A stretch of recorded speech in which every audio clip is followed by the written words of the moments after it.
Welcome to another in our series of Kehillat Israel podcasts. This is a recording of Rabbi Amy Bernstein's weekly Friday morning Torah study.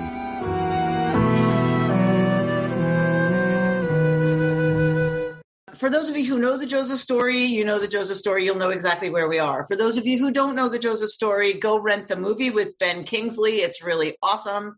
And it's very long. The Joseph story for Torah is very long. It's 4 parshiot. It takes up 4 parshiot. And it's like, a quarter or to a third of the book of Genesis. So it's actually a very long story for Torah. It's a novella. So it is its own little novel that's dropped into the end of Genesis. It is treated by those folks who I find most interesting talking about this. It is treated as classical mythology. You have your classic hero tale here, your classic, tale of adversity and of fate and of, all of those kinds of things about deception and suspense. And so I want you to think a little bit, those of us who know the Joseph story, I want you to think a little bit about why is it here? So sometimes we just kind of take it for granted and that's great. And we just look at it and we love it and we dig in and all of that. This year, I'm focusing a little bit more this year on why is this part of our sacred text? Why is this story of a kid who's a dreamer who gets knocked down, stands up, knocked down, stands up, and then what's going on that this becomes part of our sacred text? Okay, but so let's keep that question in the background. We're picking up at the point where Joseph has become vizier of Egypt. He has successfully interpreted Pharaoh's dreams. He attributes his ability to do so both in prison and, as we talked about last week, and in Pharaoh's palace before Pharaoh. He attributes that power to God, not to himself. So he's called very talented. You're very successful at this, says Pharaoh. I understand you helped some of my people out. And Yosef's, no, that would be God. I just kind of do what God reveals to me. He doesn't use that word, but he attributes the power of the correct interpretation of those dreams to God. And before Pharaoh, Nechama Leibovitz points out, he says several times when God has done what God wants to do here. So he really has changed in terms of where he locates authority and power and talent and all those things. So that's where we are. The brothers have come to Egypt because there is a famine in Canaan, and they come, as we see often, folks from rain-dependent crops look to Egypt when they have a rain shortage-induced famine, because the Nile is how crops are irrigated in Egypt. So often the northern part of Egypt had food when other parts of Mesopotamia and Israel did not.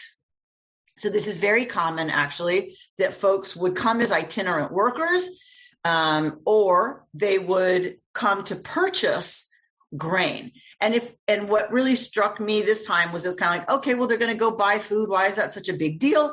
Think about when we didn't have PPO and everybody was freaking out the front door about PPO and toilet paper.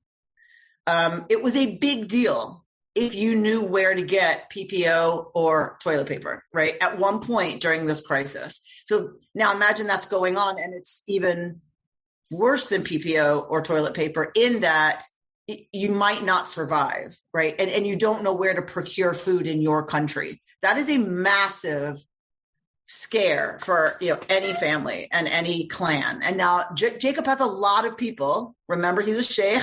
He has a lot of people living under him and dependent on him. He needs a lot of grain.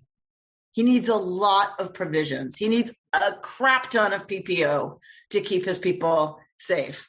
And so it's going to be a haul. It's going to be a schlep to go somewhere where there's enough that even though they have money, that there's enough supply for them to bring home. So they go to Egypt. They come before Joseph, who is the one to decide who gets what.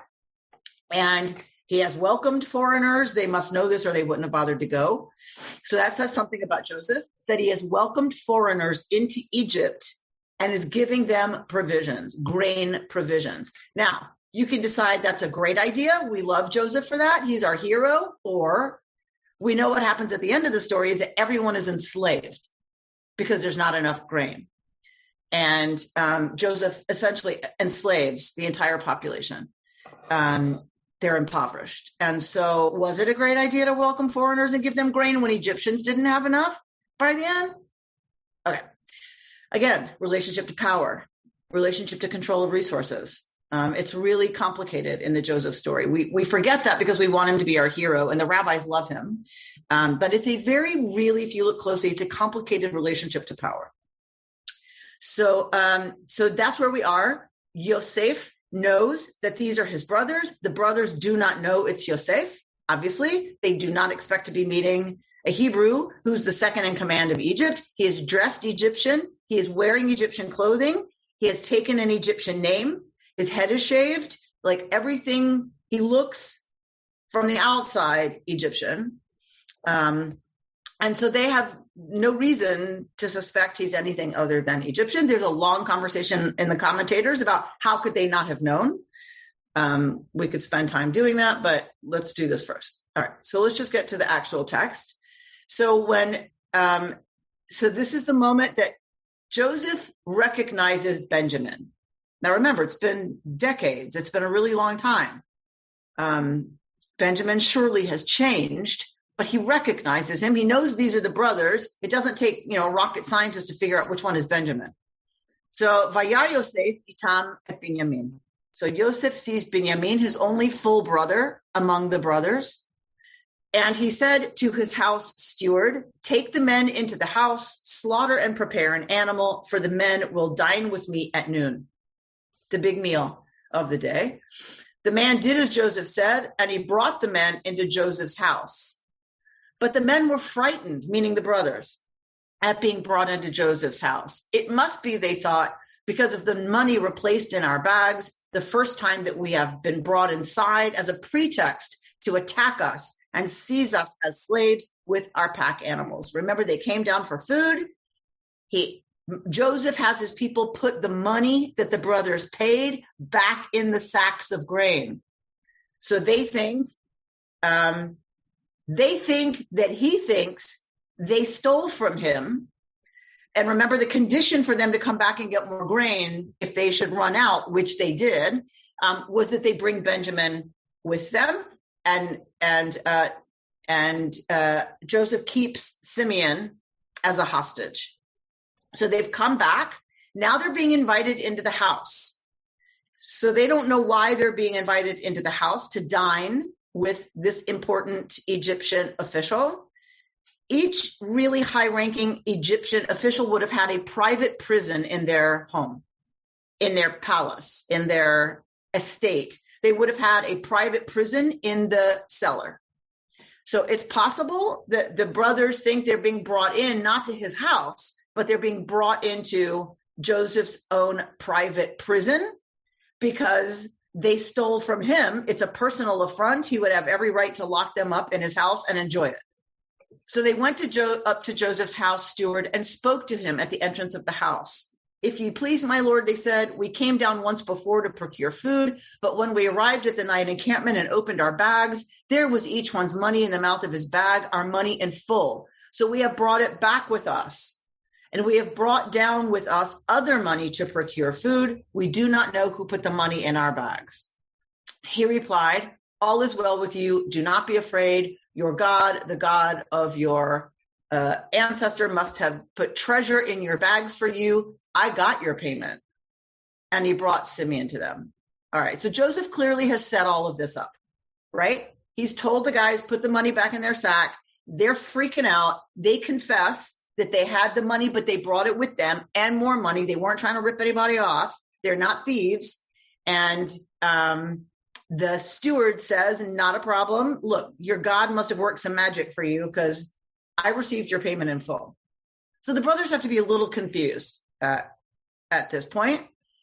The man brought the men into Joseph's house. He gave them water to bathe their feet, and he provided feed for their chamorim. They laid out their gifts to await Joseph's arrival at noon, for they had heard that they were to dine there. So they've brought gifts for Joseph because they've got to be fairly nervous about what the heck is going on. When Joseph came home, they presented to him the gifts they had brought with them into the house, bowing low before him to the ground. He greeted them and he said, "How is your aged father of whom you spoke? Is he still in good health?" So you can imagine what a kind of a moment this is for Joseph. He's not yet asked whether his father is still living. So he, on some level, has to ask this with a great amount of trepidation to get the answer. They replied, "It is well with your servant, our father. He is still in good health." And they bowed and made obeisance. And actually, I think, they don't really address it here, but the Hebrew, it's a little funnier that like he asks after the well-being, the shalom of their father, and then remembers at the end of the sentence to say, is he still alive? Right? Like he's making an assumption, but he doesn't know if their father is still alive. Okay.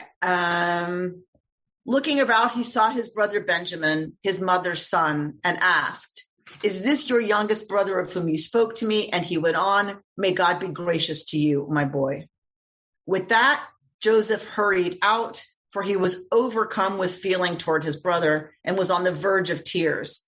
He went into a room and wept there. So interesting, the Hebrew expression, ki nichmeru rachamav, his mercies, his compassion is heated up when he sees his brother, and he can't hold it in. He can't keep it together. And so he has to leave the room, and he weeps in the other room. Then he washed his face, reappeared, now in control of himself, gave the order, served the meal. They served him by himself and them by themselves, and the Egyptians who ate with him by themselves. For the Egyptians could not dine with the Hebrews, since that would be abhorrent to the Egyptians. So we think kashrut is the first time we see dietary taboos put in place to protect Israelites from mixing with other people. Already happening in Egypt, people. It's already there. In Egypt, the cow was sacred to them. The sheep, they wouldn't touch a sheep or a cow to eat it. That was disgusting and revolting to them. The Greeks ate cows, so famously Egyptians would not kiss a Greek on the mouth, nor would they use the ma'achelet, the knife that they used to stab their meat and eat it. They wouldn't touch one of those that a Greek was using because it could have been used to eat cow or sheep. So next time you don't believe me about the Passover story, about it's a big deal to tie up a sheep in the backyard that you're intending to kill, it's a big deal. All right, so this could have been a tip-off to the brothers, right? Because it could have been, why is Joseph eating separate from the Egyptians?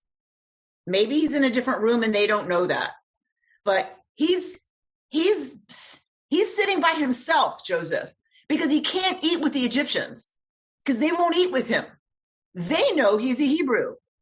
They're not allowed to sit with him. Doesn't matter how high ranking he is. He remains a Jew, to use our modern parlance. He remains a Semite. He remains a Jew in exile. So even if he wants to completely assimilate, he can't. He's still treated as a Hebrew by the Egyptians around him, including Egyptians, all of whom, other than Pharaoh, are of lower rank than he is. They still won't eat with him. And the brothers are served separately because the Egyptians won't eat with them. Presumably Joseph is either of too high rank or he doesn't want to give away the fact that he's actually a Semite. And it would give it away if he sat with them. Now, here's the other tip-off that has to be freaking the brothers out the front door. As they were seated by his direction, from the oldest in the order of his seniority to the youngest in the order of his youth, the men looked at each other in astonishment, right? Because how could somebody possibly know their birth order. To seat them at the dining room table in birth order is freaking them out. Portions were served them from his table, meaning they got some of the good stuff. But Benjamin's portion was several times that of anyone else. And they drank their fill with him. Okay. So that's got to freak them out even further. So these brothers he's doing a major mind, you know what, with them. Major mind games. Yes, Bert, you know what I meant. Okay. So then he instructed his house stewards as follows: fill the men's bags with food as much as they can carry. Put money in each one in the mouth of the bag. Again, put my silver goblet, my special Kiddush cup, in the mouth of the bag of the youngest one, together with his money for the rations. And they did that. When the first light of morning, the brothers leave. First light of dawn, they've got their stuff, they're leaving. They can't wait to get the heck out of there. They had just left the city and had not gone far when Joseph said to his steward, up after them. And when you overtake them, say to them, why did you repay good with evil? It is the very one from which my master drinks, which he uses for divine. Oh, sorry. No. Yeah, they left the city. Joseph said to his steward, go get them. When you overtake them, tell them, why did you repay good with evil? It is the one from which my master drinks and which he uses for divination. It was a wicked thing for you to do. He overtook them and spoke those words. And they said, what are you talking about? What does this remind us of? We just had this, didn't we?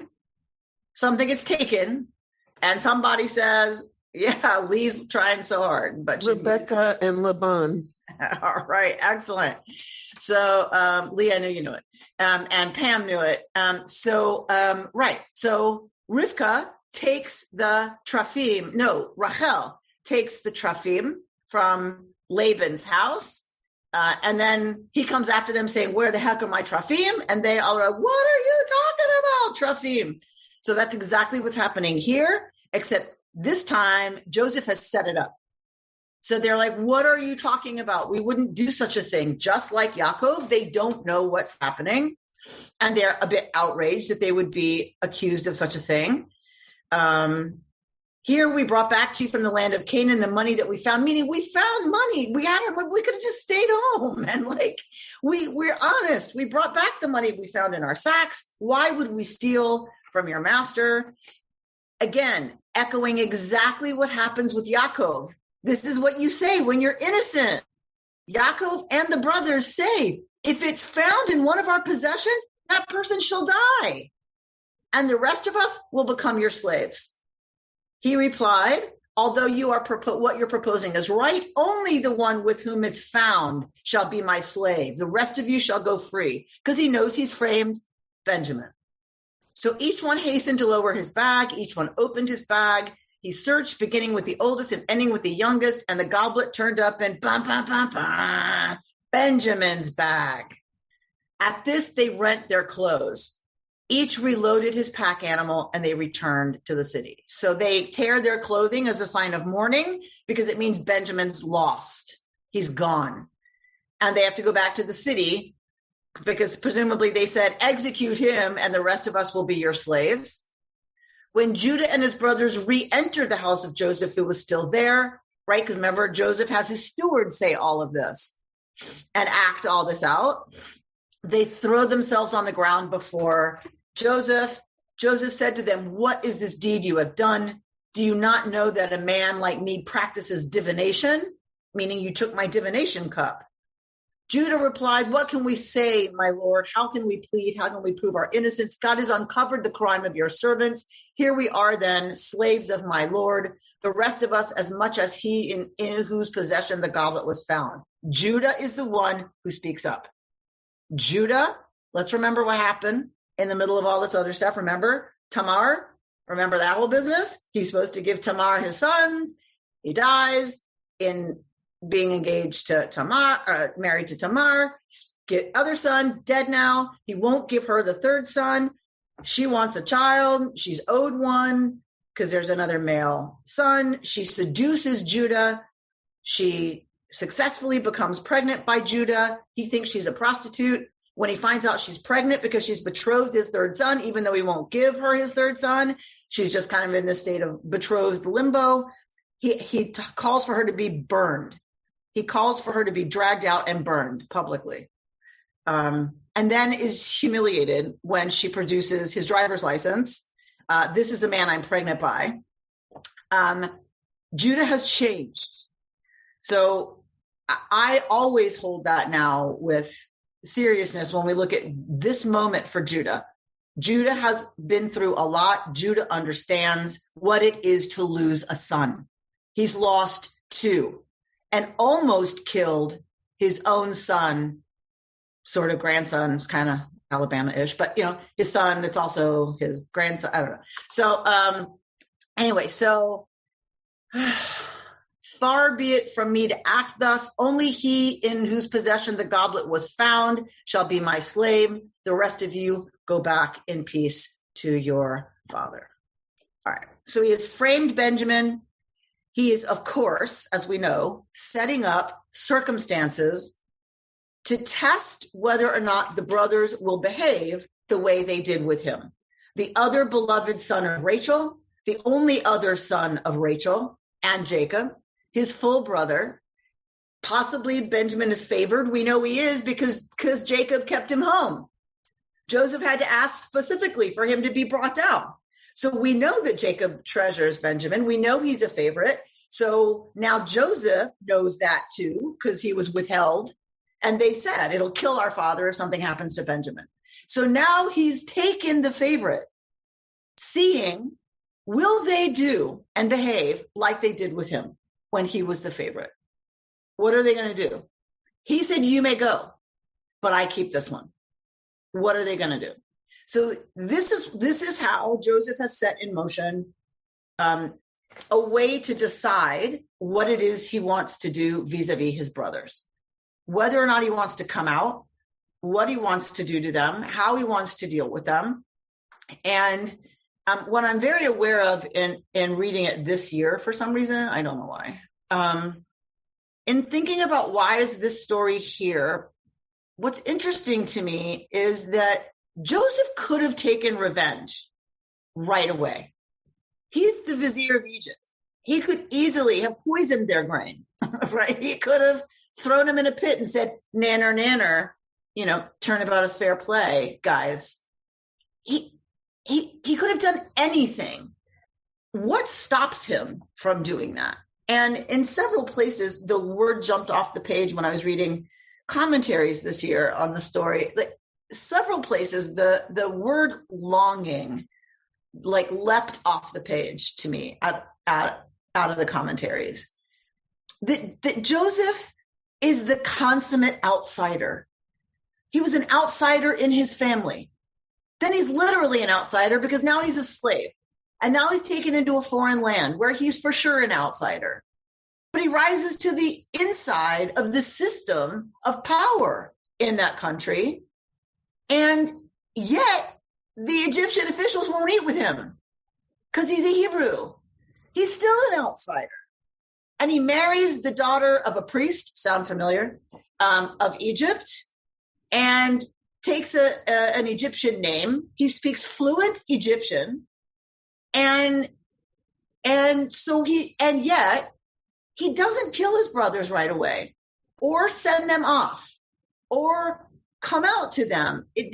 There's something else informing what's going on for Joseph. And you know me, if you've learned with me, I often think Joseph's a brat and feel like, yeah, he grew some, but look what he's doing to his brothers. Like, really? Is all of this necessary? And he's just manipulating and, he's like a cat with a toy. I don't know. This year, I feel a little differently about Joseph. I feel like he's really mamash, the stranger, the outsider, lonely, and not just lonely. People act out of loneliness in all kinds of messed up ways. And I'm not saying this is a healthy family system. Don't get me wrong. But I do have some rachmanis for Joseph's longing to have something that he's so yearning for that he's willing to set up all of these tests to figure out, might it be possible with these guys. Without doing this test, he can't know whether it's worth risking being vulnerable and coming out to them, and whether it's worth longing, anymore. He could just get that answered and boom. But something else is informing how he treats them. And usually, I guess I'm too quick to leap to manipulation and, whatever. I really feel like this year, it's very clear to me, my reading of Joseph this year, is that he wants something so desperately that he's not been able to have. And it's that longing that we usually see as a weakness, that we usually see as, just see a therapist and get over it, move on, right? Just see somebody, deal with it. You know what I mean? This is your life. This is who you are. You need to be whole without that. And you need to heal from that and move on. And that's our American kind of way of looking at a lot of these things. And this myth goes way deeper, I think, into what's true for so much of us, for so much of our lives. We think we want this and this and this and this, and then we achieve that and go, wait, how come I'm still not totally fulfilled? Because there's a deeper longing and yearning for something that sometimes we can't even quite put our finger on. And I feel like that's where Yosef is. And because of that, because he leans into that rather than try to beat it down, the brothers' lives are spared. And eventually his father comes to live with him. And they are, in some bizarre way, reunited. And I'm just kind of going to put that out there because I'm just super aware of it this year. Barry? Yeah, so I get why one would think that Joseph is this, catty, manipulative guy, even cruel, maybe. Even when he was young, to tell them of his dreams that they are all going to serve him, that's a bit cruel. However, I've recently been thinking about people in our society, where I work, in my school, children who can appear cruel but are really clueless about social interaction. So, and these people, because they're not good enough ever, they always seem like they won't say good morning to you because they're in their own thoughts. And you think, what a snob. Why wouldn't he say good morning to me? Right. And I'm so clueless. And also sometimes those kids who seem so cruel are actually really lonely and tortured. And they're coming out of their own pain. And yeah, exactly. And what gave it away for me, at least, when he went to seek out his brothers in the field, he got lost. And he needed some stranger to tell him where they are. It is so, telling of who this person really is. So I feel your Rahmanas very much.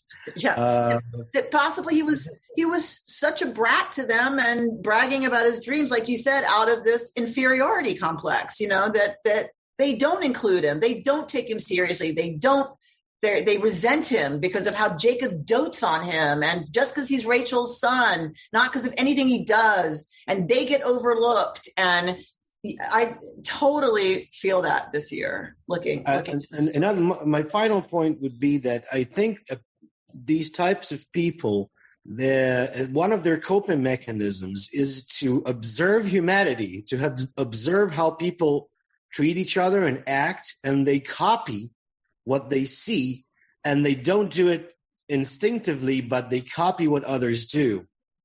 And I think Joseph is doing these experiments to really learn how to behave in society. Yep. Amy, I think I'm fascinated by all the testing that Joseph is doing. That for him, any kind of reconciliation isn't just, okay, forget about it. But he has a lot of hurt that he has to resolve within himself. And he won't get back into relationship with them until he knows that they have changed as well. And that's kind of how I'm identifying this as being less about manipulation and more about longing. That he can't be in relationship to them if they're the same people they were. He has to test them Because if they're the same people they were, he's going to be just as lonely or furious and murderous and livid or devastated, right? He doesn't want to be in relationship to the people they were, but he knows he's changed. So possibly, right, he's really looking to see, is it possible that they've changed? And goes to great lengths to see whether or not that's true. And I think longs for it to be true. Because he can't be in relationship to the people they were, right? That would just be stupid, right? That would be self-injurious, right? You'd be a little crazy to get back in relationship with people who were ready to kill you. All right. So, if you don't know the book, you just really need to, those of y'all who work in this world really need to know, the book, Our Father's Wells, by Peter Pitzela. And he really talks about male. Yeah. Lisa Rosenbaum's giving it a thumbs up. It's really an incredible read of Genesis from a patriarchal perspective. And from, we've talked a lot about the matriarchs and living in a patriarchal tradition and how that changed things for the women in our stories. But Peter Pitzela really digs into the patriarchal stories as they pertain to male identity and to male relationship, to self, to father, to God, to brothers, to tribe. And it's really quite something. And I've had it I've been reading it for years and years and years. I'm still always finding something in there that I'm like, wow, right. I'm sure I've read that 17 times over the years, and it just didn't go in the same way that it did this year. So one thing that spoke to me this year that he writes, Peter Pitzela, is on the one hand, we know, and the Egyptians do not, that Joseph's achievement has taken him farther than ever from his own identity. He is no longer even Yosef, but bears an exalted Egyptian name. The very trappings of his office trap him in isolation. He has lost his inferiority, and he has lost the kind of self-awareness, the wisdom that it can bring. As a prisoner, Joseph was able to look past his own disappointments to notice the dejection of two inmates. Now he is insulated from disappointment by his supreme election. And it got me thinking about the ways that the very qualities that lead some people to places and positions of authority and power then put them in a position where they can no longer access those parts of themselves that were really going to be of service. Does that make sense? Right? It's his ability to at the bottom of the food chain, read what's happening with these two prisoners and care and want to help and want to make it better and want to make it different. And he does for them. For one of them. And then when he rises to power on the wave of that ability and capacity and tendency to have compassion and empathy, now he's in a position where he's cut off from all of that. He can't read people's disappointments because he's not around people who are disappointed. Because now all he has is yes men around him. Now all he has is, we're going to bow to the ground. Yes, sir. Yes, sir. And he's cut off, right? And cut off from the very parts of him that brought him to leadership, that brought him to power. And I thought, my God, don't we make this happen to people all the time? And I'm going to speak because I trust you all. Of course, this is a podcast going everywhere, but I'm going to speak just off the top of my head I think about things like, where's Kamala Harris? She was like the fiercest, smartest, most talented, incisive, minds we saw running what actually needs to happen in this country when we watched her cross-examine people. And it's now she's in the White House, and where is she? Right? And I'm not being critical. I'm saying it's one of the challenges of now rising to power is that you then become isolated in the halls of power in such a way that kind of cuts you off from the very things that made you effective, which is your care and concern and contact and being with the very people that you want to help. So again, I'm not trying to be critical. I don't even know what I'm talking about. She's probably doing lots of really amazing things. What I mean is we don't see her anymore. And I feel like that's a little bit about what Pitzel is talking about. And then what does that mean for our leadership, right?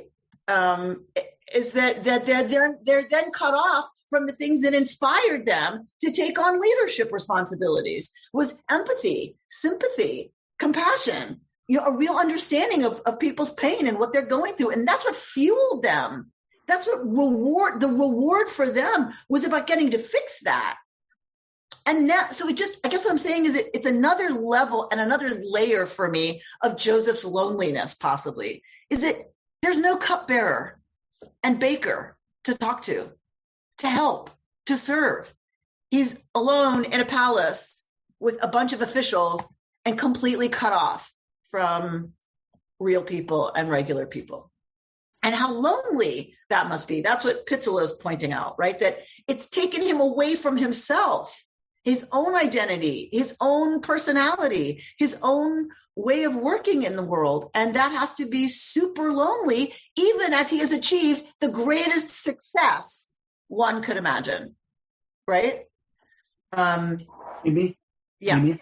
Yeah. In medicine, it's very interesting that individuals distinguish themselves either with their research or clinical care or both. Those people tend to get promoted to heads of departments or deans of medical school, where they have to be administrators and they have to raise money. And nobody ever trained you to be an administrator or raise money. So Right. you wind up being isolated. You have nobody to talk to because you're the boss, and the boss never has anybody. Yes. Thank you, Bob. This is exactly what I'm talking about. The very talents that get you to quote unquote the top then put you in this place where you don't get to use your talents that anymore. Now you're supposed to do a different kind of job. And yeah, right. And then it's like, well, wait, so this is success? Did I get really good at what I do? So now I can't do what I do? That was rewarding and fulfilling. Now I have to go to finance committee meetings. Okay. So Amy? Yeah. I think the seating chart that you described for that lunch really said it all. It made me very sad for him because he has this high place and he's still very much alone. And he's a voyeur into the family, the presence of the absence of being a part of this family. And it was very sad to me. And I saw some people were suggesting that he might have been on the spectrum. Possible. I'm not sure. I'm not sure. Yeah. Anyway, I mean, it doesn't matter. It's a story. But I like what Mark and is talking about too. That he's that as the favorite of the father, someone who could overcome his brothers. An inflamed preoccupation with a sense of being other is also the other side of thinking you're so important. Right. You're so important that you're other. And that comes with deep, disturbing things, right?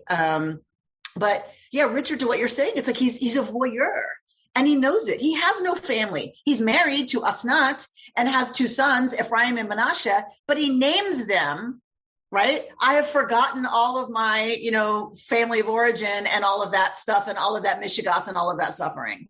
Really? That's what you name your kid. So that every time your kid comes in front of you, that's right. So have you really forgotten? If you name your kid, I have forgotten about my past and my family of origin. Really? Right. So, and so he has family, but clearly there is so much unresolved, right? About that family of origin and feeling like, and how sad that he's like looking in.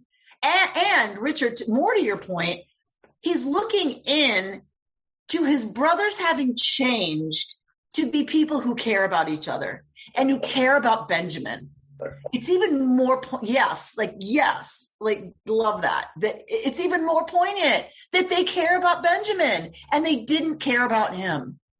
And he's watching the relationship between brothers who have grown and changed and Benjamin being protected by them. That has to be so complicated, right, for him. Dana? I was just thinking about your initial question, why this story of Joseph for us in the Torah. And for me, it's the transformation of the family. It's not so much Joseph's story. I mean, that's why I'm reading it. Joseph, I guess he had a tough life, but it ended up he had a lot of his needs met. And, he made some choices to behave a certain way with his family if he was missing something. But I get a lot from seeing how the family reacted and their growth and their transition. So, and even when I think about Kamala Harris, I think she's probably doing a lot. I'm satisfied with what she's doing in leadership. I don't need that person up there with the bully pulpit horn leading me all the time. I know that she's there. Like, I know that you're there doing your thing for our community. So that's why I like the Joseph story. So for you, it's really a story of Bnei Israel, literally, right? The sons, the descendants of Israel. Like, it's the story about Bnei Israel and what's happening for Bnei Israel, not necessarily one Ben, one son. And David Russo, I watched Succession last night because I had been putting off. Judy doesn't love it at all. And so she was tired and I'm like, okay, yay, I can watch and savor how horrible these people are. How horrible these people are. And it's like, she's like, I don't understand. There's not one redeeming character. She goes, I thought maybe Shiv was going to be for a while. She goes, but there's nobody. Why do you watch this? I'm like, because they have it all. They've reached the top and look how miserable they are. It makes me so happy to not be at the top. That's why I watch it. It's like, because we think growing up in America, we think we long for a private plane and, billions. And then you watch the show and you're like, really? Amy, would you trade being, in relationship to this psychopath for, or sociopath, and having to do whatever he says and take whatever he says just so you can have your private plane? I mean, I'm just saying, there's a certain kind of weird, bizarre, crazy satisfaction. It's also the reason that I watched Not Anymore. Joseph is definitely not Logan Roy. No, exactly. And it's the same reason. Amy, how do you reconcile Benjamin, the way he treats Benjamin, with your view about Joseph? He doesn't do anything to Benjamin. He's testing the brothers. He's not going to hurt Benjamin. He's testing by saying he sets him up for a capital crime and then wants to see if the brothers say, yes, take him, we're going home. He sets him up, but he doesn't have any intention, I don't believe, of hurting Benjamin. He's testing the brothers and have they changed. It's also the reason I watch the Real Housewives of Orange County. Don't you think he wants to get back at Jacob by taking Benjamin, though? I don't think he wants to take Benjamin. He wants the brothers to say, no, take us. Go ahead, Judith. I have two things. One, I think that this is the Jewish version of the everyman story. It's a pattern story that we see in most cultures of the hero who gets sold down the river, somehow makes his way back, has to find his way back into the mainstream and so forth, and how he does it. So it's a hero story. I'm also fascinated with your change of views as you learn more, read more. And I think it's a lesson to all of us that the more we read and listen and understand, the more our views change too. That you changed your view about Moses from time to time. And I love that you read more and you learn more and you see something different. Thank you, Judith. And I'll just say, it doesn't feel to me linear, progressive. No. Like I circle back through, based on what's happening for me. And that's what Peter Pitzela says. Peter Pitzela says the text is only ever a mirror for us to what's happening, or has happened in our life. And as I keep, like you said, studying and reading and other things happen to me in my life, yes, other aspects of the story come to the forefront. What I love about what Peter Pitzela says is the text can only ever be a mirror for us, but our mirror is someone else's window. Right. I think it also is a testimony to how real these stories remain, because they do affect us in different parts of our lives. They're not static stories. They're very vibrant, alive stories. Well, and part of that is because there's been hundreds and hundreds and hundreds and hundreds of years of commentary. Yes. Right, asking these stories questions that pertain to the commentator's world. Right. Right. So I'm going to that point. So this is from Torah. This is from the Justice website. And so in Torah, Rabbi Daniel Chorny writes this piece about the descent into tyranny. We were talking about power and Joseph's relationship to power. And now he's part of the Egyptian structure. He's talking about what's the problem, that with what happens at the end. And he says, I would suggest that Joseph's great mistake was not in enslaving all of Egypt to Pharaoh, which he winds up doing, as he does in next week's Parshat. Rather, it was buying into the established Egyptian power structure. Okay, American Jews, I want us to sit with this for a minute. In Egypt, Pharaoh was considered a god, responsible for maintaining the cosmic order between the heavens and the earth. Pharaoh's humanity is forgotten among his courtiers, servants, subjects, and even himself, claiming that the Nile is my own, I made it for myself. This is the foundational problem. And indeed, one of the reasons God needed to bring 10 plagues on Egypt. For all the times Joseph attributed his skills and authority to the God of his ancestors, he left room for Pharaoh to claim supernatural power. For all his charisma and wisdom, a new king arose over Egypt who did not know Joseph. The technocratic tinkering with a fundamentally unjust system did not withstand the test of time. So what Rabbi Chorny is saying is that Joseph's big mistake was he participated in a system that allowed the perpetuation, not just of the idea, but of the reality that Pharaoh was a god. If you do that, that's the fundamental flaw that then results in Joseph's own family being enslaved, right?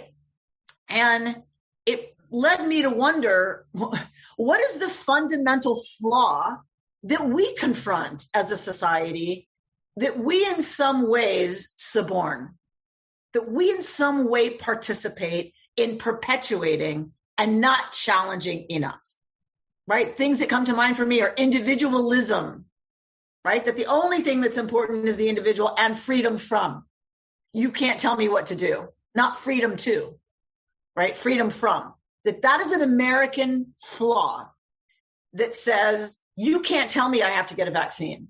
You don't get to do that. This is a free country and I have freedom to choose. Of course, they'll choose what I do with my body, but that's a whole different conversation. Right? The other one that comes to mind for me is consumption, materialism. A fundamental flaw is you'll be happier if you have more. You're more successful if you have more. You're more important if you have more. And you can fill in the blank, buy, consume, use, enjoy, whether it's massages or it doesn't have to be things, right? But it's this idea that more that you have in terms of goods and services makes you successful somehow. And that's evidence of a successful life. I think is a fundamental flaw that our society lifts up as what's important is what's, it has to do with money and the accumulation of the access to services, which is power. And that And if that's what's important, that's what's going to be rewarded. And if that's the case, do we really expect our education system to change? Right? If we don't value teachers and the learning of students and what kind of humans we're growing, what we care about is money, we're never going to fund the schools. Anyway, it was an interesting commentary for me about, right, what ways are we Jews who now have access to power in America and being assimilated like Joseph has been, in what ways are we kind of implicated, if you will, in the fundamental flaw of this project? That one was that Pharaoh was a god. This one is maybe that money is a god. Anyway, and I'll close with the other one that kind of interested me. Alex Israel from Pardes goes through all of these iterations of Joseph, all happening at the same time, by the way. Joseph as Egyptian, Joseph as still being a Hebrew, right? Because they won't eat with him. The rabbis see him as Yosef HaTzadik, the righteous, and that he says no to Mrs. Potiphar, that he attributes everything to God. Nechama Leibovitz here, she's pointing out all the times he says it's God who's doing this when he's in front of Pharaoh. The Jew in Galut, right? The Jew in exile, that he remains, kind of a Hebrew, and yet he's got access to power and to being assimilated. And then comes to this idea of Hanukah, because this is always read at Hanukah. And so what's the tie-in, between Joseph and Hanukah, right? That Joseph is now living as an assimilated Egyptian. And that's exactly what the Seleucid Empire was trying to do to the Hebrews in our story of Hanukah, right? Was Hellenize them. And many, many, many, many, many Israelites loved that. Just like many, many, many Jews love New York. They don't want to be back in Jerusalem, thank you very flippin' much. So this is exactly the same thing, that they loved being Hellenized. But there was a group that said, if we do that, if we go over, right, then what? And the difference between us and them is that it was outlawed, right? Antiochus Epiphanes outlaws Jewish practice, Jewish ritual, Israelite at that point, of course. And so the question is, well, is Greece bad? If they're being Hellenized and assimilating? Of course not. There's elements that were taken deeply into Judaism from that. Rambam, Maimonides, is a Neoplatonian, a Neo-Aristotelian. Those are Greek concepts that Rambam totally bought. The Mishnah says a Torah scroll can be written in Greek, right? All right. So it's not that it's bad. It's that, what is it? Joseph is the Jew who lived steeped in foreign culture and remained true to his religion.